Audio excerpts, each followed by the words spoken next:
Hi Michael. Team news, if you don't mind starting with Mateus Cunha, Luke Shaw, De Ligt. Is there any other people that we need to be wary of? No, we're in good shape really. Mateus has done a little bit of work, so we're hopeful. We're not sure, but we're hopeful. So obviously Matt's still a little bit further. He's not involved in the game, but other than that, they're in good shape. Obviously yesterday the club announced Kobbie Mainoo signed his new deal till 2031. How big a boost is that to the club? And I saw Jason Wilcox describe him as one of the most naturally gifted young footballers in the world. What's your take on him? Yeah, I've been hugely impressed with Kobbie since I've been here. I think I've known him quite some time in different capacities, but certainly been aware of him for a long time. And he epitomises this football club, you know. Young players coming through the academy, living, breathing the club, and coming through with real talent, you know, and showing what he's doing. I think the last couple of games, particularly, I think he's been fantastic. And the natural thing and the evolution is to obviously sign a new contract. So everyone's over the moon with that, including me, because I think he deserves it.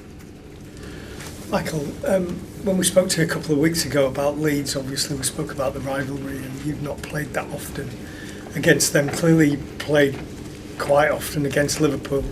Would you still regard it as the biggest game for Manchester United, no matter where the clubs are in the league? Certainly one of my favourite games, yeah, without doubt. I think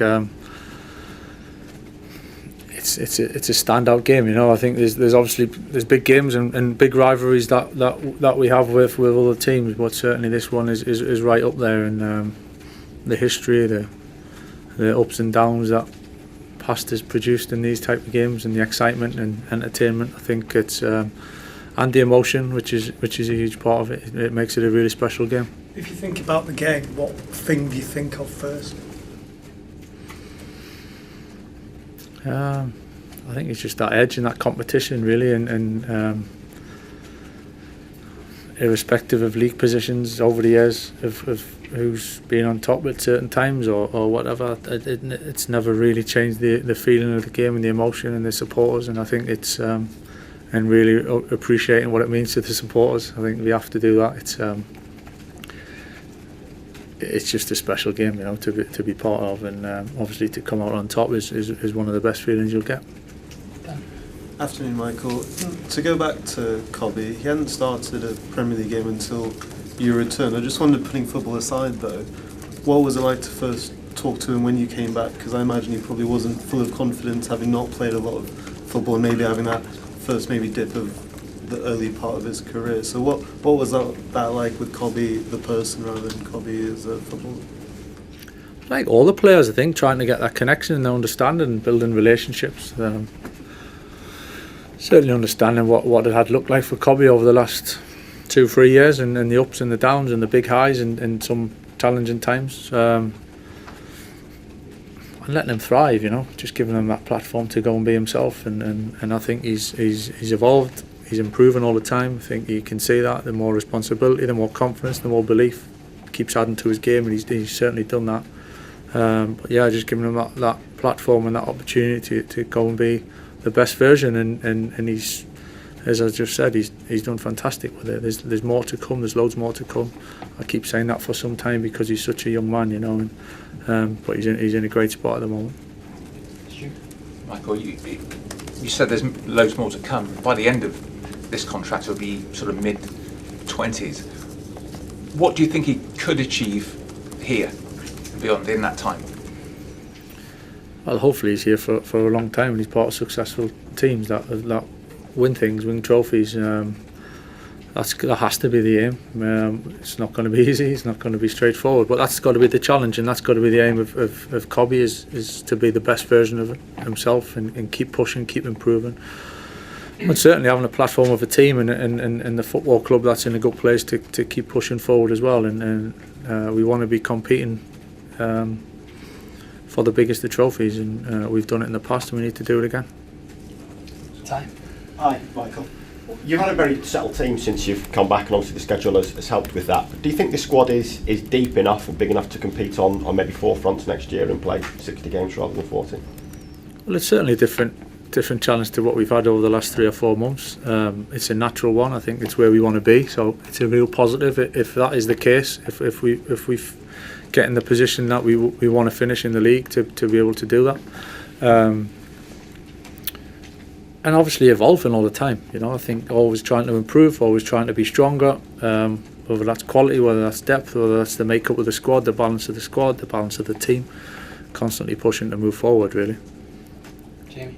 Hi Michael, you played central midfield for this club until you're sort of 36, 37. Casemiro's now 33, 34. What's the key to doing it as you get a little bit older? Why has Casemiro been so good this year? And also, do you actually give him any advice, or you just don't need to, because he is sort of like quite an accomplished player?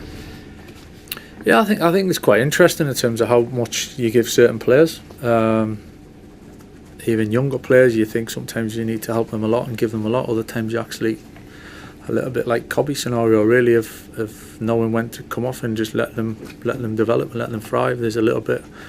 Certain players want more than others, and then there's the stage when there's a lot of experience and you're kind of crossing the 30 mark and you're in them stages. Players are a lot of the time of a little bit what they are and trusting them to know themselves as well, and speaking to them on a level really where there's an understanding there. And certainly with Cassie, that's been the case of knowing what he's good at, what he can bring to the team, trying to play to his strengths if anything, and